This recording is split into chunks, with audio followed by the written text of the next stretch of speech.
I've spoken to a number of Trump allies over the last week, and they see this as this extraordinary moment, an opportunity for him, because it wasn't just MAGA that elected him. It was the majority of Americans. They shifted to the right. And the people I've spoken to say this is a chance for Trump to shift to the center and govern for all Americans. What's the likelihood that'll happen? I think that presidents who believe they've won sweeping victories, in fact, those that don't believe they've won sweeping victories, figure I got elected after saying all the things that I said, and therefore the voters want me to do everything that I said I would do. And I think you can expect that from Trump. All right, then, Susan, the best way to tell which way he's headed are his picks. What do you take from the latest ones we've heard tonight? Marco Rubio for Secretary of State.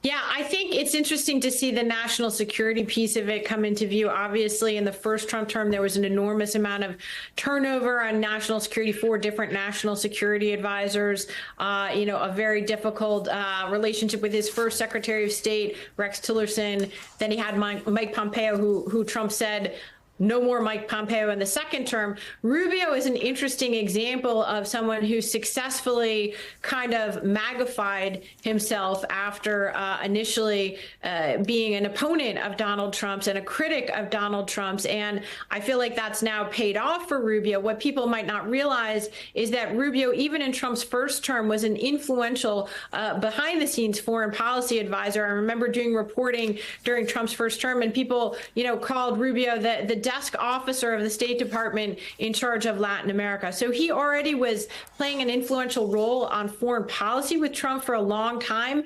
He's a very big China hawk, and that's what he has in common with Mike Waltz, the incoming national security advisor. Both of them have placed much more emphasis in recent years on the threat from China. One of them called it an existential threat. Rubio is actually banned already from going to China. So that'll be an interesting case study. What do you do with a U.S. Secretary of State who's on the ban list with China? Will that hold? Will China lift that ban for the American Secretary of State? And while Mike Waltz, Rubio, and Donald Trump are somewhat in agreement on China, Elon Musk isn't. So it's going to be so interesting to see who's really influencing the former president. Hayes, let's talk about Mike Waltz, a known critic of NATO. He is now going to be Donald Trump's national security advisor, and it is not a Senate-confirmed position. What kind of message does that send to our allies? That sends a message that Trump is exactly who they thought he was going to be, that he wasn't going to pick someone who is... The fact that he chose Rubio, who is sort of in the more traditional GOP vein when it comes to foreign policy Secretary of State, but someone who is more aggressive against NATO, against China, as the person who will be the last person in the room with Trump on foreign policy. That says a lot, because that's a lot of what the National Security Advisor does. They are the person who has the president's ear first thing in the morning with the national security briefing. They're the last person in the room when he's making decisions. So as influential as the rest of his cabinet is, Waltz will have a lot of say in how decisions get made, or at least how decisions are interpreted. Let's put it that way. Because Donald Trump he's known for making his own decisions, let's put it that way. He does not take advice well. So as we're looking at the various staffers who are coming up, let's keep in mind that Trump will listen to himself first and foremost. And even if Matt Waltz is the last person in the room, Trump is still going to listen to Trump first. Dave, you heard what Tom Homan said about deporting families together to avoid separating them.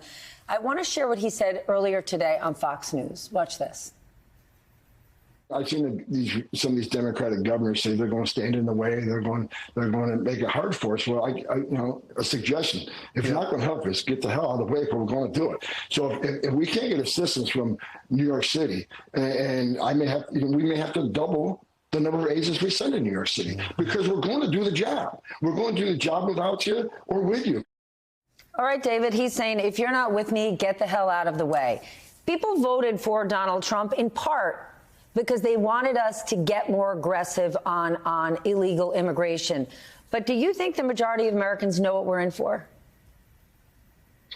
Well, we're going to find out. First of all, we're going to have to see how this plays out, right? I mean, what does the Trump administration do here? If they start out by going after illegal immigrants who are criminals, people that are known to be here illegally, that we believe that the government believes poses a danger, I don't think there's going to be a lot of pushback there. And in fact, over the past few years, until the Biden administration finally used its executive authority to tighten the border back up, there were a lot of complaints from Democratic mayors and Democratic governors that they needed help with the migrants that were, coming into their cities, in many cases because of being bused from border states by Republican governors. It didn't matter to them one iota. They wanted help.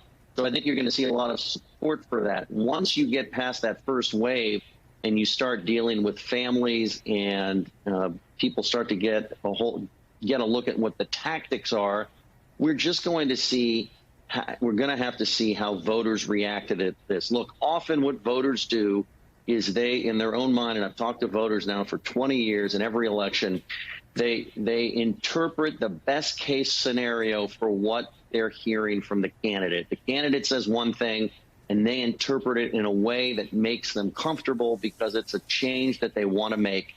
And then all of a sudden, the changes come, and they say to themselves, but that's not what I voted for. Well, it is what you voted for. You just chose to listen in a different way. Donald Trump has been very transparent about what he intends to do. So if Americans decide at some point they don't like the deportation policy, it won't be Trump's fault. He will be doing exactly what he said he would do if, in fact, he follows through with this in the way he has campaigned on. Susan, mass deportation will have an enormous impact on this country. It's going to have an impact on our economy. It should have an impact on employers, right? On all of the people who are employing people who are in this country illegally. Do you think we realize what the impact is going to be?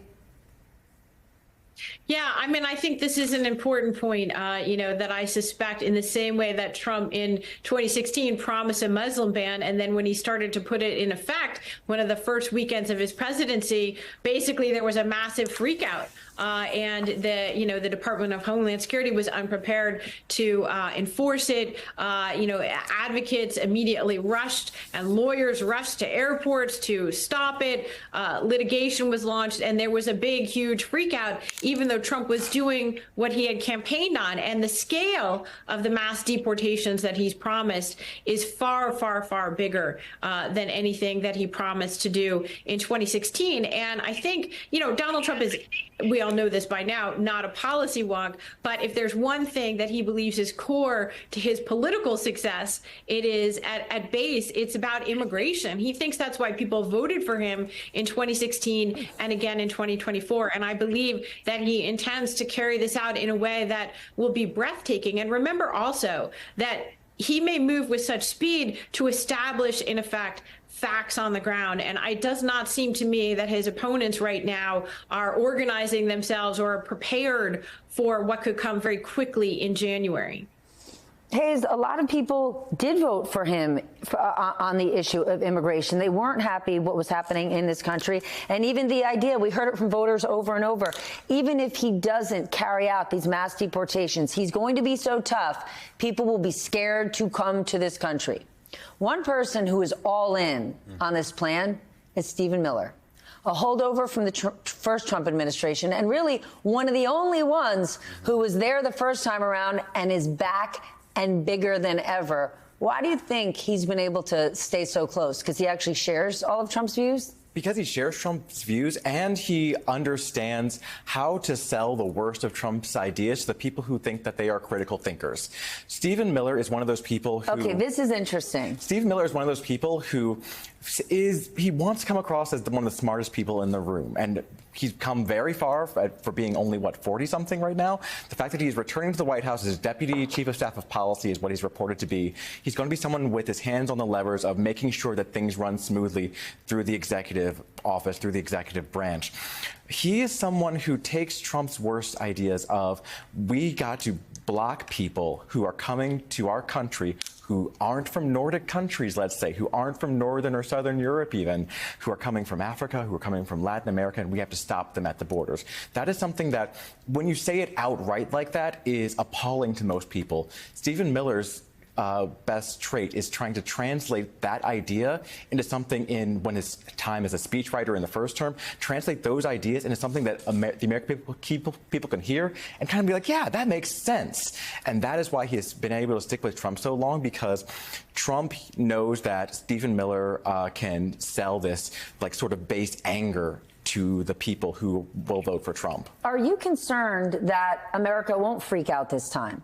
Or we won't have the pushback that we had last time, because we, over the last 6 years, as a country, have grown less and less tolerant of immigrants. And as the climate crisis worsens and more people are coming from more places, does it concern you that more and more people don't see it as a humanitarian crisis, or don't have the compassion that we did even 4 years ago? I think so. But then when we get to the scale of what Trump has been talking about, that is what will jar people back into place.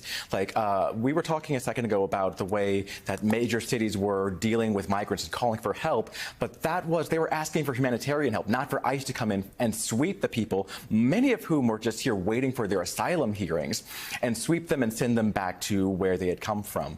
That is not what most people hear when explained to people before the election. Like, here's what it would take to carry out those policies. Most Americans said, oh, that's bad. So once we actually ramp up to that point, my hope is that people will wake up and realize, oh, this is what we're talking about, not what I had been hearing before.